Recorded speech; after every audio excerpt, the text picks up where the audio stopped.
অদ্বৈত প্রভু নিয়ে এসেছেন, অদ্বৈতাচার্য নিয়ে এসেছেন। বলেন তো দেখি যে অদ্বৈতাচার্য ভগবানকে কি দিয়ে পূজা করে সন্তুষ্ট করে এই জগতে তাকে নিয়ে এসেছে? কি দিয়ে? গঙ্গা জল আর তুলসী পাতা।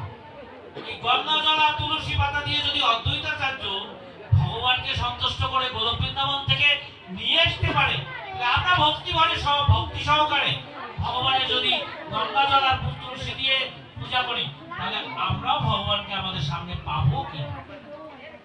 পাবো? ওকে, তাহলে তিনটা হয়ে গেল। আর পরেরটা কি?